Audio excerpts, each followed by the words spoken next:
Hello guys, welcome back to my YouTube channel Standout Classes. So today I'm going to start a new chapter of Business Studies class 11, that is chapter 4 Business Services. Okay, so let's get started. In the previous video I have discussed complete chapter 3 with you all guys. So now I'm starting with chapter 4 Business Studies. Actually it should be Business Services. Sorry, हो जाती हैं यार ऐसी गलतियाँ, कोई बात नहीं, ठीक है. सो बिजनेस सर्विसेज, अब हम लोग किसके बारे में बात करेंगे? Business services. हम लोगों को पता है सर्विसेज एक्चुअली में होती क्या है. Services are basically which are intangible in nature, जिनको हम टच नहीं कर सकते, जिनको हम देख नहीं सकते, हम सिर्फ उनको फील कर सकते हैं, उनको हम क्या बोलते हैं? सर्विसेज. ठीक है. So services are those separately identifiable essentially intangible activities which are separately identifiable. मतलब गुड्स और सर्विसेज में सिंपली सीधा डिफरेंट आइडेंटिफाई कर सकते हो कि ये गुड है और ये एक सर्विस है. फॉर एग्जाम्पल एक कस्टमर हॉस्पिटल जाता है, ठीक है, तो डॉक्टर को वो कंसल्ट करता है एंड वो मेडिसिन बाय करता है. तो वो मेडिसिन जो उसको पता है, जो उसने बाय करी है, that will come under good. But जो डॉक्टर ने उसको कंसल्ट करा है, that will come under service. So they are separately identifiable. हम इनको सीधा आइडेंटिफाई कर सकते हैं. They are very much different from the goods, ठीक है, and they provide satisfaction of wants. देखो इसका मतलब क्या था? Essentially intangible activity. इंटैंजिबल का मतलब हम सबको पता है, which we can't touch, which we can't see, उन चीजों को बोलते हैं हम इंटैंजिबल.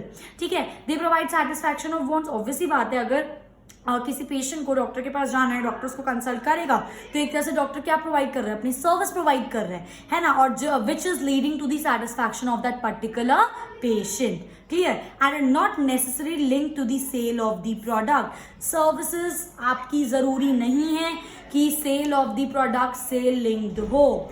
आई होप गाइस ये चीज आपको समझ आ रही है. आई होप ये चीज आपको क्लियर हो रही है. So basically these services are not linked with the sale of the product. देखो गुड्स में क्या होता है, वो तो लिंक्ड आपके तभी होंगे जब आपकी सेल होगी. जब आपकी सेल होगी तभी you know it is related to the product. But services में ऐसा कुछ नहीं है कि जब कोई प्रोडक्ट बेचोगे तभी आपकी सर्विस आप डिलीवर कर सकते हो. ऐसा कुछ जरूरी नहीं है. So their purchase does not result in the ownership of anything physical. इस लाइन का मतलब समझो. इस लाइन का मतलब ये कि जब आप कोई गुड सेल कर रहे हो, ठीक है, जब हम कोई गुड या सर्विसेज उसको हम सेल कर रहे हैं, तो क्या होता है उसके अंदर? खुद सोचो. फॉर एग्जाम्पल मैंने कोई चीज प्रोडक्ट मार्केट से बाय करा, तो अब खुद सोचो ना, जो प्रोडक्ट मैं मार्केट से बाय कर रही हूँ, जब मैंने उसकी पेमेंट कर दी तो वो प्रोडक्ट मेरा हो गया. That means ownership. अब मैं उसकी ओनर हूँ उस प्रोडक्ट की. बट सर्विसेज में ऐसा कुछ नहीं होता. एक पेशेंट ने डॉक्टर से जाकर सर्विसेज अवेल करी, पर इसका ये मतलब थोड़ी ना कि वो डॉक्टर बन गया या कोई पर्टिकुलर प्रोडक्ट की ओनरशिप थोड़ी ना ट्रांसफर हुई है. ठीक है. So this was all about services की एक्चुअली में होता क्या है. अगर मैं आप इसको समराइज करूं, दे आर सेपरेटली आइडेंटिफिएबल. मतलब इजीली हम उनको देखकर गुड से सेपरेट कर सकते हैं. ठीक है. और ये इंटैंजिबल इन नेचर होती है क्योंकि हम इनको ना देख सकते हैं, ना ही हम इनको टच कर सकते हैं. जिस तरीके से गुड्स हमारी वांट्स को सेटिस्फाई करता है, उसी तरीके से सर्विसेज भी हमारी वांट्स को सेटिस्फाई करती हैं. एंड जरूरी नहीं है कि जब आप कोई चीज सेल करोगे तभी सर्विसेज हो रही हैं. मतलब कोई प्रोडक्ट आप सेल कर रहे हो तभी सर्विसेज हो रही है. No. And are not necessary link to the sale of the product. So their purchase does not result in ownership of anything physical. अगर हम डॉक्टर के पास जा रहे हैं, जैसा कि मैंने अभी आपको एक एग्जांपल दिया, और हम उससे सर्विसेज अवेल कर रहे हैं, देयर इज नो ओनरशिप. मतलब ये नहीं हो रहा है कि मैं ओनर बन रही हूँ किसी चीज के, मुझे कोई प्रोडक्ट मिल रहा है वो मैंने खरीद लिया उनसे. नो. डॉक्टर ने सिंपली मुझे सर्विसेज प्रोवाइड करी और मैंने उनको उनकी consultation fees the. That's it. But जब प्रोडक्ट में आप कुछ बाय करते हो, आपने पेमेंट करी और आपको कोई प्रोडक्ट मिलता है फिजिकली, तो आप उसके ओनर बन जाते हो. बट सर्विसेज में ऐसा कुछ नहीं होता. सो आई होप गाइज ये चीज आपको क्लियर है. Next we are starting with the features of services. So basically nature या फीचर ऑफ सर्विसेज जो होते हैं वो आपकी डेफिनेशन में से निकल कर आते हैं कि ये होते क्या हैं. ठीक है, मैंने हमेशा ये चीज आपको बताई है।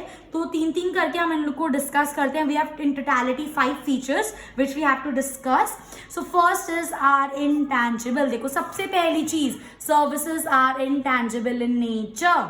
ठीक है, अगर कोई बच्चा ये भूल जाता है कि फीचर्स क्या होते हैं, कैसे होते हैं, या किसी को नहीं याद रहता, तो सिंपली एक बहुत शॉर्टकट ट्रिक बता रही हूँ। जो आपको डेफिनेशन पता है उसमें से कीवर्ड्स उठा लो। ठीक है, उस डेफिनेशन को ब्रेक करके लिख दो, आपके ऑटोमेटिकली उसके उस डेफिनेशन के क्या बन जाएंगे, फीचर्स। फीचर्स का मतलब ये होता है कि हम डेफिनेशन को अच्छे से एनालाइज कर रहे हैं। समझ रहे हो मेरी बात? ठीक है, सो नेचर और features of services they are intangible in. सबसे पहली चीज जो हमने पढ़ी थी, इंटैंजिबल का मतलब क्या है, दे can't be touched, they can only be experienced. हम उनको सिर्फ एक्सपीरियंस कर सकते हैं। Therefore, the quality of the services can't be identifiable without experience it. इस लाइन का मतलब क्या है? देखो ऐसा होता है जब आप कोई गुड खरीदने वाले होते हो ना, कोई आप मार्केट जाते हो, देखते हो, आप टच करके देख सकते हो, क्योंकि गुड्स तो टैंजिबल इन नेचर होते हैं। टच करके देख सकते हैं भाई कपड़ा अच्छा नहीं है या क्वालिटी अच्छी नहीं है। बट सर्विसेज का आप ऐसा कुछ नहीं कर सकते। जब तक सर्विसेज को आप एक्सपीरियंस नहीं करोगे तब तक आप कुछ डिसीजन नहीं ले सकते हो कि सर्विस की क्वालिटी कैसी है, क्योंकि ना आप उनको देख सकते हो, ना ही आप उनको छू सकते हो, आप सिर्फ फील कर सकते हो। और फील जब तक नहीं करोगे, मतलब एक्सपीरियंस जब तक नहीं लोगे, तब तक आप ये डिसाइड नहीं कर सकते कि सर्विस की क्वालिटी कैसी है। Therefore, the quality of the services, जो भी quality of the services, they can't B identifiable. हम उनको आइडेंटिफाई नहीं कर सकते क्वालिटी विदाउट एक्सपीरियंस, जब तक हम उसको एक्सपीरियंस ना करें। आई होप गाइस ये चीज क्लियर है। नेक्स्ट हमारा पॉइंट आता है इनकंसिस्टेंसी। इनकंसिस्टेंसी का मतलब क्या होता है, ध्यान से समझो।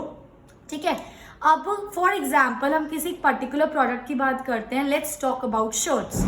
ठीक है, व्हाइट कलर की फॉर्मल शर्ट्स की मैं बात कर रही हूँ। अगर फॉर एग्जाम्पल इस वाले शॉप पे, ये एक शॉप है, ठीक है, इस पे वो शर्ट्स मिलती हैं। फॉर एग्जाम्पल हमारे पास कस्टमर ए है, कस्टमर बी है, कस्टमर सी है, कस्टमर डी है। ठीक है, अब ये सब इस शॉप पे जाते हैं एक वाइट शर्ट लेने। ठीक है, और फॉर एग्जाम्पल एक ही टाइप की शर्ट मिलती है। अज्यूम कर लो, बस आपको चीजें समझाने के लिए अज्यूम कर लो। तो जो शॉपकीपर था उसने ए को भी वही वाइट शर्ट दी, बी को भी वही वाइट शर्ट दी, सी को भी वही वाइट शर्ट दी, और डी को भी वही वाइट शर्ट दी। बेसिकली क्या हुआ, आप मतलब एक जो प्रोडक्ट है वो स्टैंडर्डाइज है, वो जैसा है वैसी हर कस्टमर को मिलेगा। पर सर्विसेज के साथ ऐसा कुछ नहीं होता, दे आर इनकंसिस्टेंट। एग्जाम्पल देती हूँ, फॉर एग्जाम्पल ये ABCD फिर से है और ये डॉक्टर के पास जाते हैं। ठीक है, अब डिपेंड कर रहा है ए को क्या दिक्कत है, डॉक्टर उसको उस तरीके से ट्रीट करेगा, बी को डॉक्टर डिफरेंट तरीके से ट्रीट करेगा, सी को, मतलब अगर डॉक्टर चाहे भी ना कि मैं सबको एक तरह से ट्रीट करूं, या फिर एक टीचर चाहे भी मैं हर बच्चे को एक सिमिलर तरीके से पढ़ाऊं, तो वो चीज पॉसिबल नहीं है।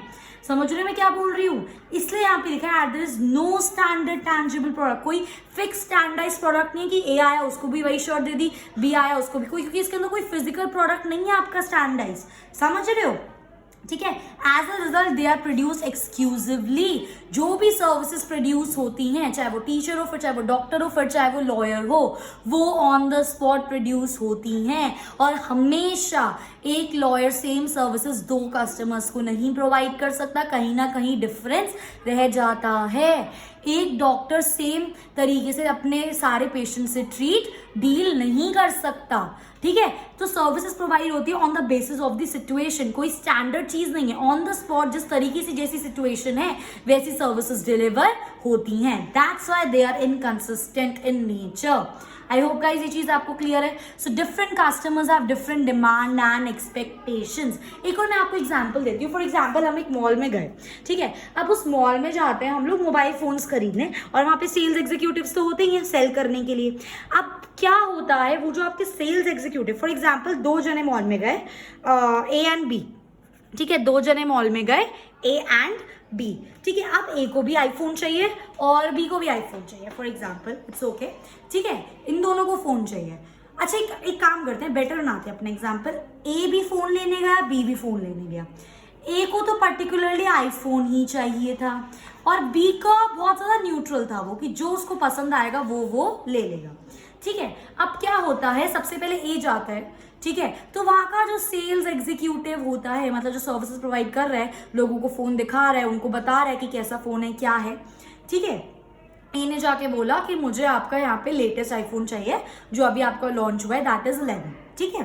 सो सेल्स एग्जीक्यूटिव के साथ ज्यादा कुछ मेहनत करने की जरूरत नहीं थी, कि उसको पता था जो मिस्टर ए है उनका बिल्कुल माइंडसेट क्लियर है, मैं उनको कुछ इन्फ्लुएंस नहीं कर सकता हूँ, उनको आईफोन 11 चाहिए तो आईफोन 11 चाहिए, बस ज्यादा से ज्यादा मैं उनको फीचर्स बता सकता हूँ, डिफरेंट कलर्स बता सकता हूँ, डिफरेंट मॉडल्स बता सकता हूँ, पेमेंट का मोड बता सकता हूँ, दैट्स इट, क्लियर।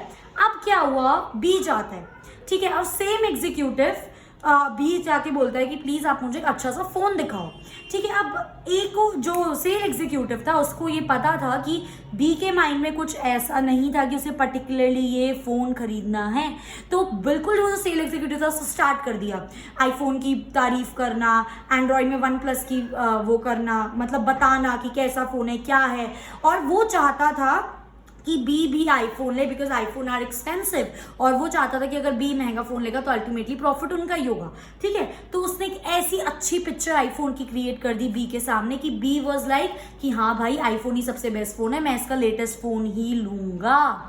तो समझ लो कितना ज्यादा डिफरेंस था, वो सेम सेल्स एग्जीक्यूटिव था, उसने ए को अलग तरीके से ट्रीट करा, बी को अलग तरीके से ट्रीट करा। तो कहने का मतलब ये कि जो सर्विसेज होती है वो इनकंसिस्टेंट होती है, वो कोई स्टैंडर्डाइज नहीं होती हैं, ठीक है। सो डिफरेंट पीपल से डिफरेंट तरीके से ट्रीट करना पड़ता है, that's why services are inconsistent in nature.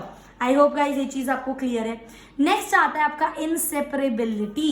Inseparability is basically, inseparability का मतलब होता है फॉर एग्जाम्पल जब आप गुड्स को प्रोड्यूस करते हो तो गुड्स मैन्युफैक्चर एक जगह पर होते हैं और जाके सेल्स उनके किसी और जगह पर होती है, मतलब प्रोडक्शन डिफरेंट टाइम पे हो रही है और जो उनकी सेल है वो डिफरेंट टाइम पे हो रही है, पर ऐसा कुछ सर्विसेज के साथ नहीं होता, दे आर इनसेपरेबल। ऐसा तो नहीं हो सकता ना डॉक्टर ने अपनी सर्विसेज प्रोड्यूस करके रख दी और बाद में वो सेल करेंगे, नो।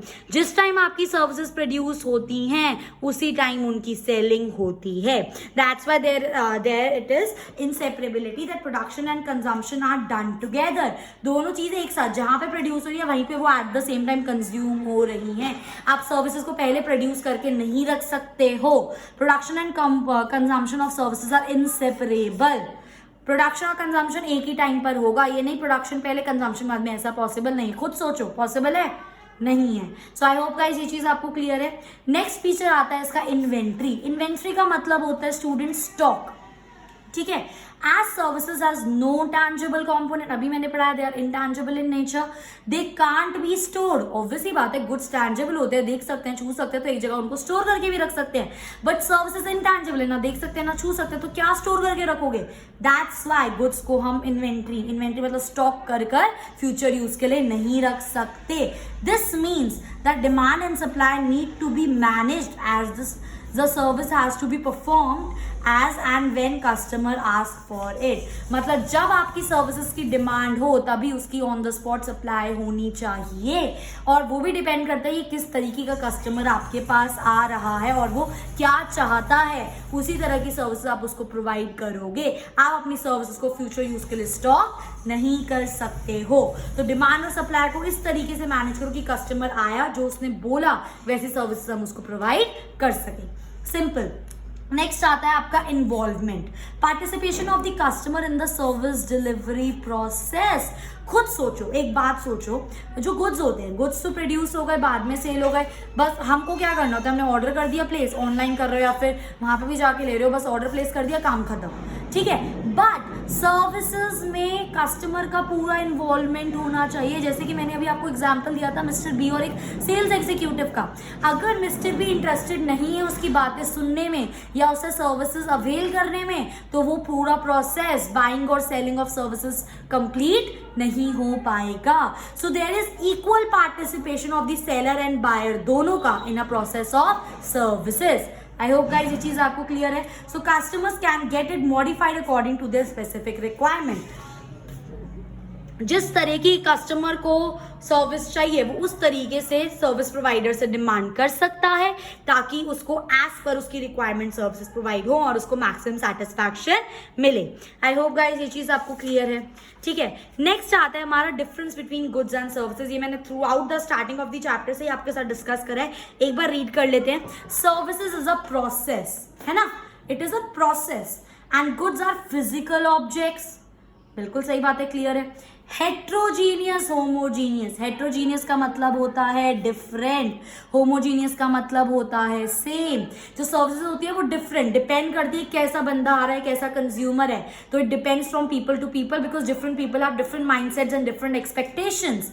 सिमिलरली जो गुड्स होते हैं वो सेम होते हैं। टी शर्ट एक तरह की वहां पे मिल रही है तो इसी तरह की टी शर्ट मिलेगी। समझ रहे हो मेरी बात? इंटैंजिबल टैंजिबल अब बताने की जरूरत नहीं है। Different customers are different demands, तो उस हिसाब से सर्विसेज प्रोवाइड होनी चाहिए, मॉडिफाइड होनी चाहिए। बट यहाँ पे क्या मिलता है, कस्टमर को एक ही तरीके का स्टैंडर्ड प्रोडक्ट मिलता है। ठीक है, सर्विसेज को आप स्टॉक में नहीं रख सकते जो मैंने अभी डिस्कस करा, बट गुड्स को हम स्टॉक में रख सकते हैं। सर्विसेज आर इनसेपरेबल, जब प्रोड्यूस हो रही है तभी डिलीवर होंगी, but goods are separable. Production कहीं और सेल हो सकता है, बाद में हो जाए, क्योंकि उनको हम स्टॉक भी करके रख सकते हैं। सो ये बहुत सिंपल था। आई होप गाइस ये चीज आपको क्लियर है, difference between goods and services. Last topic of this video which we are going to study further in this chapter is types of services. 3 type के हम सर्विसेज पढ़ने वाले हैं। First is your business service, second is your social service, third is your personal service. Business services are, नाम से ही पता चल रहा है बिजनेस सर्विस है, 2 सर्विसेज जो एक बिजनेस लेता है in the process of its functioning. एक बिजनेस को चलने के लिए क्या क्या करना पड़ेगा, उसको इंश्योरेंस भी कराना पड़ेगा, उसको स्टोर करने के लिए वेयर हाउस भी चाहिए, उसको बैंकिंग की सर्विसेज भी चाहिए, उसको एज अ मैनेजर जो उसको मैनेजर्स भी रखने पड़ेंगे जो उसके अंडर काम करें, अपनी सर्विसेज प्रोवाइड करें। ठीक है, so they are used by business enterprises, वो सर्विसेज जो बिजनेस यूज करता है अपने बिजनेस को चलाने के लिए। For example banking, insurance, warehousing. Clear? Next आता है आपका सोशल सर्विसेज। सोशल सर्विसेज समाज सेवा। सबसे पहली चीज, ये जो सोशल सर्विस वॉलेंट्रीली होती है। वॉलेंट्रीली का मतलब क्या होता है? वॉलेंट्री, वॉलंटियर करना, मतलब कि आप खुद से आगे आके वो चीज कर रहे हो, कोई आपको बोल नहीं रहा।